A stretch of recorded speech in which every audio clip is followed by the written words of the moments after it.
Traumatic inner child ഉള്ളിലുള്ള ഒരാളുടെ 3 ലക്ഷണങ്ങളുണ്ട്. അതാണ് ഏറ്റവും പ്രധാനപ്പെട്ട കാര്യം. അയാൾ ഇടപെടേണ്ടതല്ലാത്ത മേഖലയിൽ ഇടപെടേണ്ടതല്ലാത്ത രീതിയിൽ റിയാക്ട് ചെയ്യും എന്ന് പറഞ്ഞാൽ അയാൾ ദേഷ്യപ്പെടും, വയലൻ്റ് ആവും, പൊട്ടിത്തെറിക്കും. നമ്മൾ ഇടപെട്ട് വളരേണ്ട സന്ദർഭങ്ങളിൽ നമ്മൾ സ്ക്യൂട്ടായിക്കണം. കൂടുതലും ഈ കൗൺസിലിങ്ങിലൂടെയാണോ ഈ ട്രോമ എടുത്ത് മാറ്റാൻ പറ്റുക? കൗൺസിലിങ്ങോട് ഇത് മാറില്ല. കൗൺസിലിങ്ങോട് ഈ പ്രശ്നം മാറില്ല. പ്രോസസ്സിൽ കൂടെ മാറണം. പ്രോസസ്സാണ്.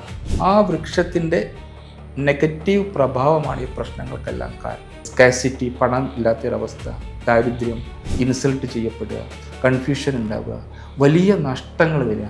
12 വയസ്സിന് ശേഷം ഉണ്ടായിട്ടുള്ള സംഭവങ്ങളുടെ ഇമോഷണൽ മെമ്മറീസ് നമ്മുടെ ഒരു ഇടനാഴികൾ, ഒരു ടണൽ പോലെയാണ് മൈൻഡിൻ്റെ മെമ്മറി എന്ന് പറഞ്ഞത്. അപ്പോൾ ഫിനാൻഷ്യൽ ക്രൈസിസിൻ്റെ പ്രശ്നങ്ങൾ നമ്മുടെ ഉള്ളിൽ കിടക്കുന്നുണ്ട്. വീണ്ടും financial crisis create, law of attraction അറിയാലോ സാർ. ആത്മശക്തി പ്രക്രിയ, അതാണ് സാർ ഇപ്പോൾ ചെയ്യുന്ന ആ ഒരു പ്രോസസ്സിന് ഇട്ടിരിക്കുന്ന നാമം. എന്താണ് ഈ ആത്മശക്തി പ്രക്രിയ? അതായത് നമ്മൾ നേരത്തെ പറഞ്ഞു, ജീവിതത്തിൻ്റെ ഫ്ലവറിങ്ങിൽ നിന്ന് കൊഴിഞ്ഞു പോയ ആളുകൾ, മുളയ്ക്കാത്ത അല്ലെങ്കിൽ ഫ്ലവറിങ് നടക്കാത്ത ആളുകൾ. ചില ആളുകളെല്ലാം നമ്മളോട് ചോദിക്കുന്നുണ്ട്, അവരവരോട് തന്നെ ചോദിക്കുന്നുണ്ട്, ഞാൻ എന്താണ് ഇങ്ങനെ, അല്ലെങ്കിൽ എനിക്ക് എന്താണ് പ്രശ്നം. നമ്മളെല്ലാവരും പലപ്പോഴും നമ്മോട് ചോദിച്ചിട്ടുണ്ട്. തീവ്രമായൊരു പ്രശ്നം നമുക്കുണ്ടെങ്കിൽ നമ്മൾ തന്നെ നമ്മോട് ചോദിക്കാറുണ്ട്, ഞാൻ എന്താണ്, എനിക്ക് എന്താണ് ഇങ്ങനെ, ഇതിൽ നിന്ന് എങ്ങനെയാണൊന്ന് ഞാൻ പുറത്ത് കിടക്കുക, ഇതെങ്ങനെയാണ് പരിഹരിക്കുക. ഞാൻ നേരത്തെ തന്നെ പറഞ്ഞു, നമ്മളതിൻ്റെ റീസൺ കണ്ടുപിടിക്കണം ഫസ്റ്റ് ഓഫ് ഓൾ. അത് അവർക്കറിയില്ല എന്നുള്ളതാണ് വിഷയം. അവർക്ക് ആവർത്തിച്ച് വരുന്ന ലൈഫ് മിസറീസ് അത് ഓട്ടോ പ്ലേ ഓഫ് മെമ്മറിയാണ്, അല്ലെങ്കിൽ ഓട്ടോ പ്ലേ ഓഫ് ക്രിയേഷനാണ് എന്നുള്ള കാര്യം മനസ്സിലാക്കുന്നില്ല. അത് എവിടുന്ന് വരുന്നു ഐഡൻറ്റിഫൈ ചെയ്യുക എന്നുള്ള പ്രധാനപ്പെട്ട കാര്യം, ഏറ്റവും പ്രധാനപ്പെട്ട കാര്യം. അതിൽ നമ്മൾ ആദ്യം ചെയ്യുന്നത്, ഇപ്പോൾ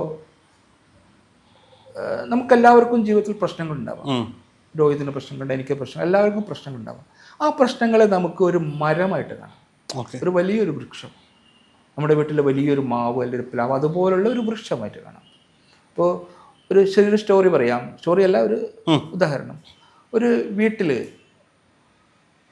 കുറച്ച് ഒരു കാലഘട്ടത്തിന് ശേഷം സാമ്പത്തിക പ്രശ്നവും ആരോഗ്യ പ്രശ്നവും റിലേഷൻഷിപ്പ് പ്രശ്നങ്ങളും കലഹങ്ങളും എല്ലാം പ്രശ്നങ്ങൾ ഉണ്ടായിന്ന് കരുതും. ഒരു കഥ പോലെ കേട്ടാൽ മതി. അപ്പം അവർക്ക് ഇതിനൊരു പരിഹാരം കിട്ടണം. എന്തു ചെയ്തിട്ട് ആ പരിഹാരം വരുന്നില്ല. അപ്പോൾ അവർ ഒരു ദിവ്യൻ്റെ അടുത്ത് പോയി. ദിവ്യൻ എന്ന് പറഞ്ഞാൽ കാര്യങ്ങളൊക്കെ അറിയുന്ന ആളെന്നുള്ള സങ്കല്പം.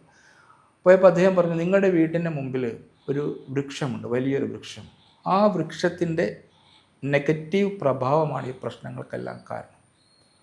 ആ മരം മുറിച്ച് കളയുക, അല്ല മരം ഒഴിവാക്കണം, സമൂലം ഒഴിവാക്കണം. അപ്പോൾ നമുക്കറിയാം, നമ്മുടെ വലിയ മാവ് ഒക്കെ ഉണ്ടെങ്കിൽ നമുക്ക് പെട്ടെന്ന് അത് ഒഴിവാക്കാൻ പറ്റില്ല. അപ്പോൾ അവർ മരം വെട്ടുകാരനെ ഏൽപ്പിച്ചു. അപ്പോൾ ആദ്യം നമ്മൾ എന്താ ചെയ്യുക, ഒരു മരം ഒഴിവാക്കണമെങ്കിൽ ആദ്യം നമ്മൾ എന്താ ചെയ്യുക, ഫസ്റ്റ് നമ്മൾ അതിൻ്റെ ഇലകളും ശിഖരങ്ങളും ഒക്കെ വെട്ടി അവസാനമാണ് തായ്തടിയൊക്കെ എടുക്കുക, അല്ലേ? അതേപോലെയാണ് നമ്മുടെ പ്രശ്നം. നമ്മുടെ പ്രശ്നത്തിന് കുറേ ശിഖരങ്ങൾ, ഇലകൾ, പൂക്കൾ, കായകളെല്ലാം ഉണ്ട്. അതാദ്യം വെട്ടണം. അത് 12 വയസ്സിന് ശേഷമുള്ള വിപരീത അനുഭവങ്ങളാണ്. ഈ വിപരീത അനുഭവങ്ങൾ ചിലപ്പോൾ ഫിയർഫുൾ ആയിരിക്കാം, ചിലപ്പോൾ ഇൻസൾട്ടിങ് ആവാം, ചിലപ്പോൾ റിലേഷൻഷിപ്പ് പ്രോബ്ലം ആവാം. അത്തരം പ്രശ്നങ്ങളുടെ മെമ്മറീസാണ്. കുറേ പ്രശ്നങ്ങൾ നമുക്കുണ്ടായിട്ടുണ്ട്. കലഹങ്ങൾ, സ്കാസിറ്റി, പണം ഇല്ലാത്തൊരവസ്ഥ, ദാരിദ്ര്യം, ഇൻസൾട്ട് ചെയ്യപ്പെടുക, കൺഫ്യൂഷൻ ഉണ്ടാവുക, വലിയ നഷ്ടങ്ങൾ വരിക, അങ്ങനെ പല പ്രശ്നങ്ങളും ഉണ്ടാവാറുണ്ട്. ഈ പ്രശ്നങ്ങളുടെ മെമ്മറീസ് നമ്മുടെ ഉള്ളിൽ കിടക്കുന്നുണ്ട്. ഞാൻ നേരത്തെ പറഞ്ഞു, ഇതിൻ്റെ റൂട്ട് കോസ് ചൈൽഡ്ഹുഡാണ്. അങ്ങോട്ട് നമുക്ക് പോകണമെങ്കിൽ 12 വയസ്സിന് ശേഷം ഉണ്ടായിട്ടുള്ള സംഭവങ്ങളുടെ ഇമോഷണൽ മെമ്മറീസ് നമ്മുടെ ഒരു ഇടനാഴികൾ, ഒരു ടണൽ പോലെയാണ് മൈൻഡിൻ്റെ മെമ്മറി എന്ന് പറഞ്ഞാൽ. ഇപ്പോൾ നിങ്ങളൊരു 34 വയസ്സുണ്ടെങ്കിൽ 34 വയസ്സ് മുതൽ 12 വയസ്സ് വരെയുള്ളൊരു ഇമോഷണൽ മെമ്മറീസ് ഉണ്ട്. അത് ക്ലിയർ ചെയ്യണം. അത് ക്ലിയർ ചെയ്യാൻ വേണ്ടി നമ്മൾ ഇമോഷണൽ ഡിസോസിയേഷൻ പ്രോസസ്സാണ് ചെയ്യുന്നത്. ആ ഇമോഷനെല്ലാം ഡിസോസിയേറ്റ് ചെയ്ത് കളയുന്നു. കാരണം ഇമോഷണൽ മെമ്മറീസ്, നമുക്ക് 3 തരം മെമ്മറി ഉണ്ടായാലും ഒന്നാണ് ഇമോഷണൽ മെമ്മറി. ഈ ഇമോഷണൽ മെമ്മറി നമ്മളിൽ ബാഗേജ് ആയിട്ട് ഇങ്ങനെ ഹുക്ക് ചെയ്തിട്ടിരിക്കുന്നത് അതിൻ്റെ പ്രഭാവം, വിപരീത പ്രഭാവം നമുക്ക് ശരീരത്തിൽ പ്രശ്നങ്ങൾ ഉണ്ടാക്കുന്നു. ശരീരം നമ്മുടെ ഔട്ടർ ബോഡിയാണ്. നമ്മൾ വിചാരിക്കുന്ന ശരീരം നമ്മുടെ ഇന്നറിനെ സംബന്ധിച്ചുള്ള ഔട്ടർ ബോഡിയാണ്. ആ ശരീരത്തിൽ ഒരുപാട് പ്രശ്നങ്ങൾ ഉണ്ടാക്കുന്നുണ്ട്. സൈക്കോ ന്യൂറോ ഇമ്മ്യൂണോ എൻഡോക്രൈനോളജി പറയുന്നത് ഫിയർ, ഗ്രീഫ് ഇതെല്ലാം സെല്ലുലാർ മെമ്മറീസ് ആയിട്ട് മാറുന്നുണ്ട്. ആ സെല്ലുലാർ മെമ്മറീസ് അസുഖങ്ങൾ സൃഷ്ടിക്കുന്നുണ്ട്.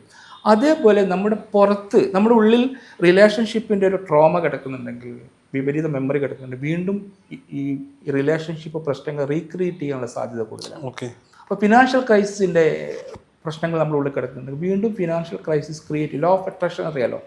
അതായത് നമ്മൾ നമ്മുടെ ചിന്ത കൊണ്ടും നമ്മുടെ വികാരങ്ങൾ കൊണ്ടും നമ്മുടെ സെൽഫ് ടോക്ക് കൊണ്ടും നമ്മുടെ വിഷ്വലൈസേഷനും കൊണ്ടുമാണ് നമ്മൾ വ്യക്തികളെയും സംഭവങ്ങളെയും ചുറ്റുപാടുകളെയും നമ്മുടെ ജീവിതത്തിലേക്ക് ആകർഷിക്കുന്നത് പറയുന്നുണ്ട്. അപ്പം അതിനെ അവിടുന്ന് ക്ലിയർ ചെയ്യാനുള്ള ഇമോഷണൽ ഡിസോസിയേഷൻ. ചിലരൊക്കെ ലോ ഓഫ് അട്രാക്ഷനും മാനിഫെസ്റ്റേഷനൊക്കെ ഒരുപാട് പ്രവർത്തിക്കും, പക്ഷെ വർക്ക് ചെയ്യില്ല. എന്താ കാരണം? ഈ ഇമോഷണൽ ബാഗേജ് കിടക്കേണ്ട അവിടെ. വെറുതെ മാനിഫെസ്റ്റ് ചെയ്തിട്ട് കാര്യമൊന്നുമില്ല, മാനിഫെസ്റ്റേഷൻ നടക്കില്ല. കാരണം എന്താ വെച്ചാൽ ഇതാണ് റീക്രിയേറ്റ് ചെയ്യപ്പെടുക. അത് മനസ്സിൻ്റെ നിയമമാണ്. Creative power level of mind നെഗറ്റീവാണ് ക്രിയേറ്റ് ചെയ്യുക. അപ്പോൾ ആ സാധനം ഐഡൻറ്റിഫിച്ച് അതിനെ ക്ലിയർ ചെയ്യണം. അത് NLPയിലും അതുപോലെ തന്നെ സൈക്കോ ന്യൂറോ ഇമ്മ്യൂണോ എൻഡോക്രൈനിലും ഭാഗങ്ങളുടെ ഒരുപാട് പ്രോസസ്സ് കൂട്ടിക്കഴിഞ്ഞാൽ നമുക്ക് അത് ക്ലിയർ ചെയ്യാൻ പറ്റും. അത് ക്ലിയർ ചെയ്ത് കഴിഞ്ഞാൽ നമ്മൾ ചൈൽഡ്ഹുഡിലെത്തുന്നു 12 വയസ്സിൽ. ഈ 12 വയസ്സിന് ശേഷം ഈ പ്രശ്നത്തിൻ്റെ വൃക്ഷത്തിന് 3 വേരാണുള്ളത്, പ്രധാനമായിട്ടും 3 വേര്. ആ വേര് ഈ പോയിസൺസ് വലിച്ചെടുത്തത് ചൈൽഡ്ഹുഡ് സിറ്റുവേഷനാണ്. ആ 3 വേര് കൃത്യമായിട്ട് ഏതൊക്കെയാണെന്ന് സൈക്കോളജി പറയുന്നുണ്ട്. ഒന്ന് കാഴ്ചയാണ്. അത് കുട്ടിക്കാലത്ത് കാണുന്ന കാഴ്ചകൾ. കാഴ്ച എന്ന് പറഞ്ഞാൽ വൈകാരിക കാഴ്ചകളാണ്. അതോറിറ്റീസ്, അച്ഛൻ അമ്മ, ആരാണോ അതോറിറ്റി, അങ്കിളാണെങ്കിൽ അങ്കിൾ, ആ അതോറിറ്റീൻ്റെ മുഖത്തുള്ള ഭാവങ്ങൾ ആ കുട്ടിയുടെ ഉള്ളിലേക്ക് വന്ന് കയറി കിടക്കുന്നുണ്ട്. അത് നമ്മുടെ പ്രൊഫൈൽ പിക്ചറായിട്ട് കിടക്കുകയാണ്, സ്ക്രീൻ പിക്ചറായിട്ട് കിടക്കുകയാണ്. അപ്പോൾ അത് നമ്മുടെ അടിസ്ഥാന ഭാവമായിരിക്കും. അതിന് ക്ലിയർ ചെയ്യണം. പിന്നെ ഒന്ന്, നമ്മൾ കേട്ട വാക്കുകളാണ്. പണത്തെ പറ്റിയാണെങ്കിൽ നമ്മുടെ അടുത്ത് പണമൊന്നുമില്ല, പണം കായ്ക്കുന്ന മരമില്ല, അല്ലെങ്കിൽ നീയൊന്നും ഒന്നിനും പറ്റില്ല, അങ്ങനെ ഒരുപാട് നമ്മളടുത്ത് വരുന്ന ആളുകൾ പറഞ്ഞ അനുഭവങ്ങൾ വെച്ച് ഒരുപാട് വാക്കുകൾ. ആ വാക്കുകൾ അവരിൽ കൺസെപ്റ്റായി രൂപപ്പെട്ടിട്ടുണ്ട്. അവിടേക്ക് പോയിട്ട് ആ മെമ്മറിയെ ക്ലിയർ ചെയ്യണം. നമ്മുടെ കപ്പലൊക്കെ ഇങ്ങനെ പോകുമ്പോൾ അതിൻ്റെ നയിക്കുന്ന ഒരു സാധനമുണ്ട്, അതാണ് ആ കപ്പലിനെ മുന്നോട്ട് നയിക്കുന്നത്. അതുപോലെ നമ്മുടെ കൺസെപ്റ്റാണ് നമ്മുടെ ജീവിതത്തിനെ മുന്നോട്ട് നയിക്കുന്നത്.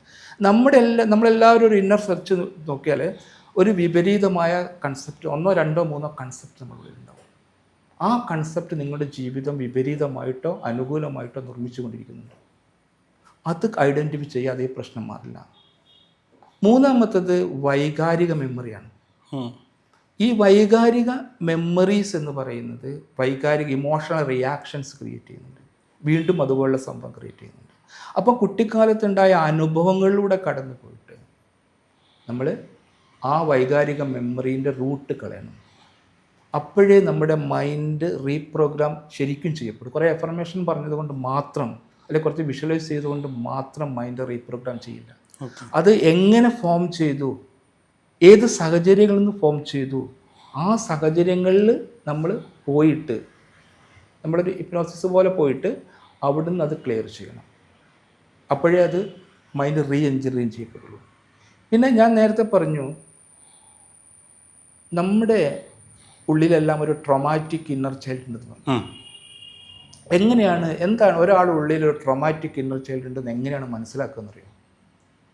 നമ്മൾ ഇന്നർ ചൈൽഡ് തെറാപ്പി ചെയ്യുന്നുണ്ട്, പക്ഷേ നമ്മുടെ ഉള്ളിൽ ട്രോമാറ്റിക് ഇന്നർ ചൈൽഡ്, എന്താണ് ഒരു ട്രോമാറ്റിക് ഇന്നർ ചൈൽഡ് ഉള്ളിലുള്ള ഒരാളുടെ ലക്ഷണം അറിയാവോ? ഇല്ല. കൃത്യമായിട്ട് നമുക്കത് പറയാൻ പറ്റുമോ?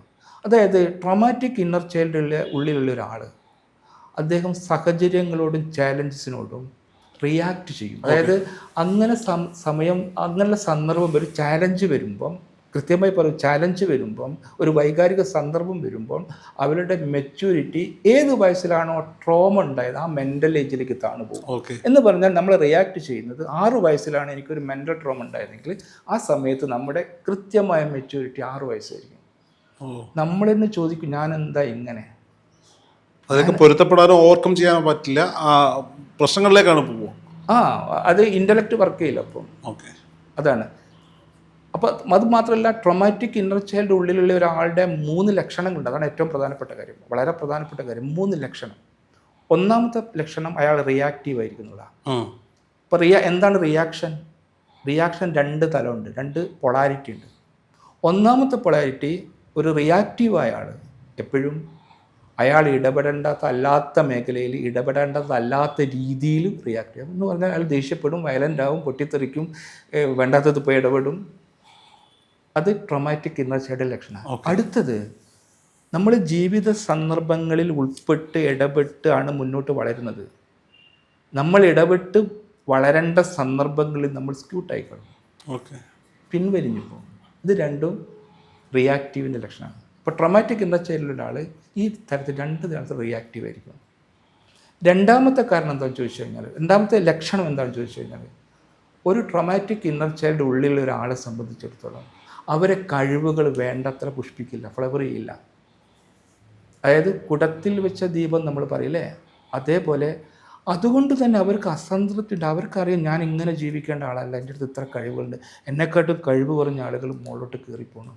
ഒരുപാട് സന്ദർഭം നമുക്ക് പല ആളുകൾക്കും ഉണ്ടായിട്ടുണ്ടാവും ഈ ട്രോമാറ്റിക് ഇന്നർ ചൈൽഡ് കാരണം നമ്മുടെ കഴിവുകൾ എക്സ്പ്രസ് ചെയ്യാൻ പറ്റില്ല നമുക്ക്. മനസ്സിലായി.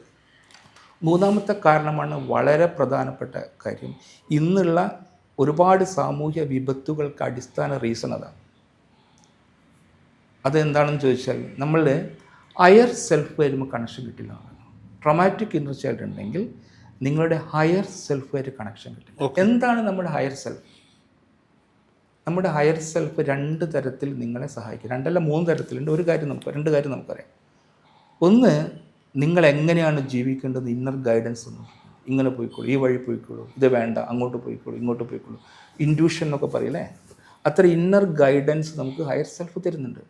അതിനേക്കാളും പ്രധാനപ്പെട്ടൊരു കാര്യം ഹയർ സെൽഫാണ്, അല്ലെങ്കിൽ നമ്മുടെ സ്പിരിച്വൽ സെൽഫാണ് നമുക്ക് ഹാപ്പിനെസ് തരുന്നത്. സ്വാഭാവികമായ ഹാപ്പിനെസ്. ഒന്നുമില്ലെങ്കിൽ നമ്മൾ സന്തോഷവാനായിരിക്കുക, പുഞ്ചിരിക്കാൻ കഴിയുക.